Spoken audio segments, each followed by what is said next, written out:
Let's start with a bold claim. Morrowind's combat is nearly universally misunderstood. It is fundamentally different from the subsequent games in the series. And no, it is not because of hit chance.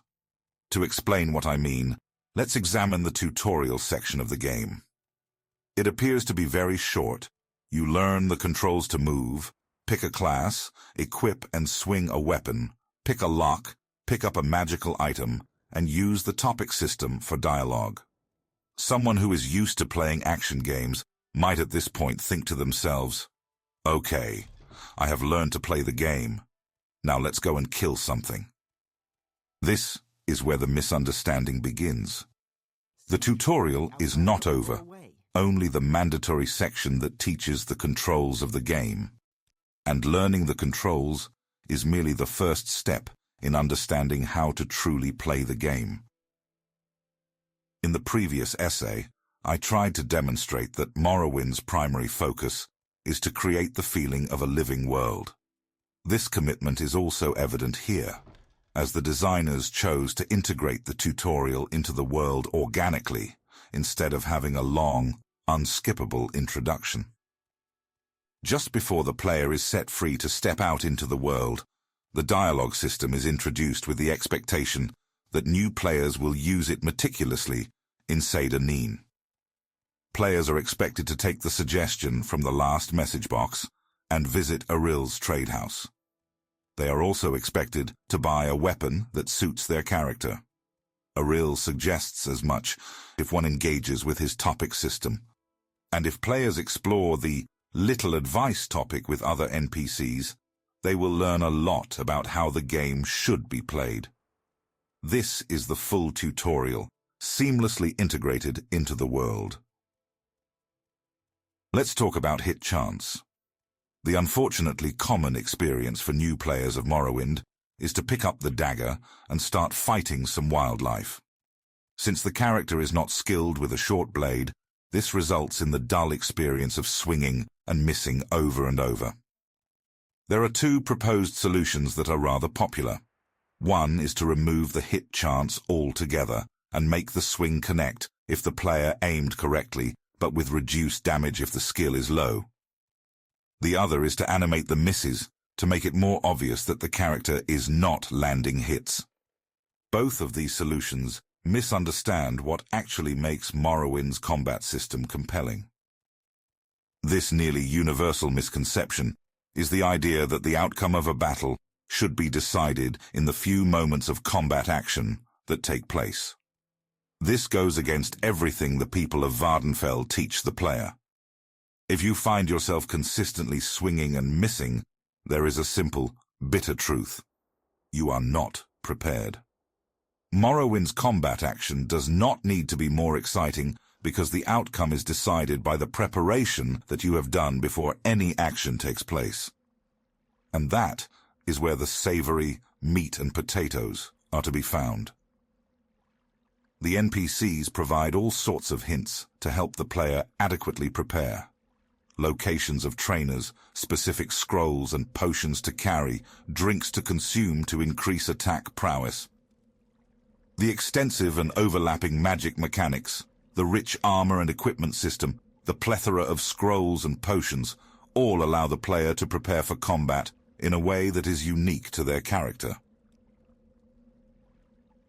There are a few systems in the game that further support the notion that the core of the gameplay is found in preparation. Locked doors and containers require the player to carry a lockpick, know a spell, or possess a magic item to unlock. There is no in-the-moment action for the player to take to overcome the lack of these. More intriguingly, trapped objects require a probe to disarm, but unprepared players may choose to trigger the trap and suffer the effect.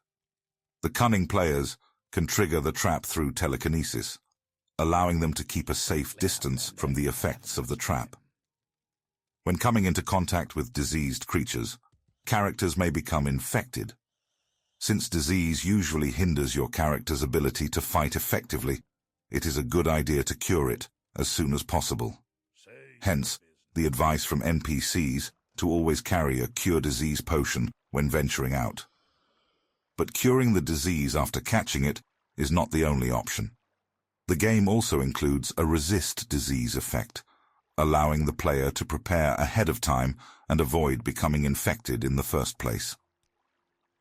And of course, there is one creature in particular that punishes the unprepared players, the greater Bonewalker. It will permanently damage your strength, reducing your carrying capacity.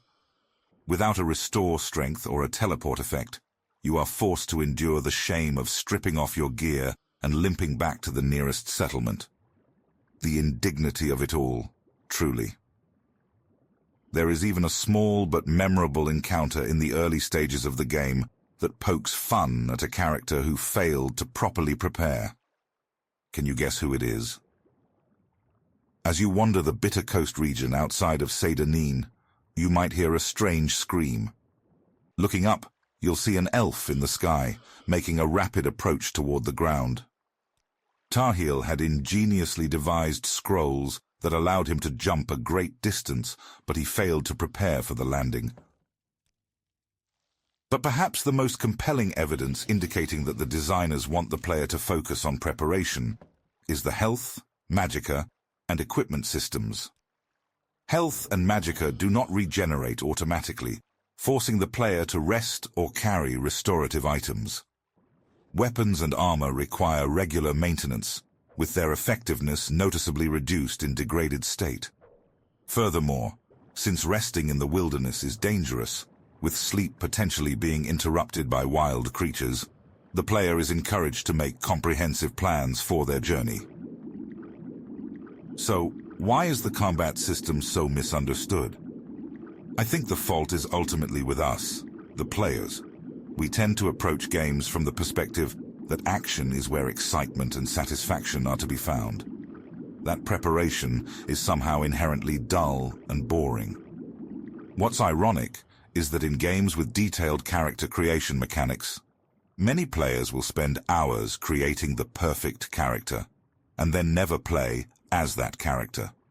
Likewise, many players spend hours creating the perfect mod list, but then never play the game. It is as if the act of preparation is fulfilling in and of itself.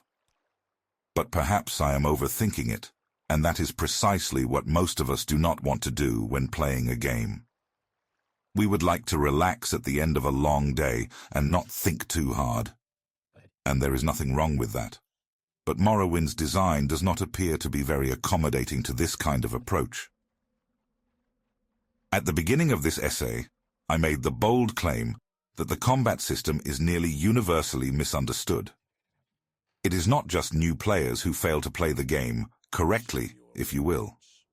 When watching veteran players engage in combat, you will notice that they frequently pause the game, rummage through their inventory, and consume restore health potions as they are getting hit.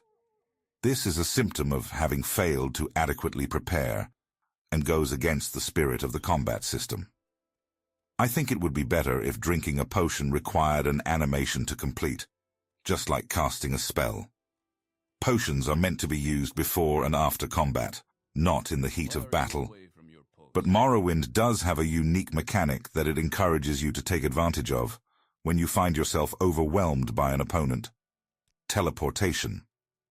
The locals advise you to always carry a scroll of divine or Almcivi intervention with you for just that kind of situation. Again, I think we are hesitant to play the game this way because of the preconceptions we bring. Teleporting out of a fight means losing progress and having to find our way back to where we were. But we want to feel like we are accomplishing something during our game session. Tasks being completed, problems being resolved. As cliché as it may be, Morrowind encourages the player to let go of the desire to reach a destination. You'll get lost on the way anyway, and instead, enjoy the journey. So next time you feel the need to reach for that potion or 10, teleport away, and spend more time immersed in the magical world of Vardenfell.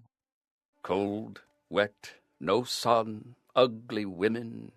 Yeah, this is some paradise, all right.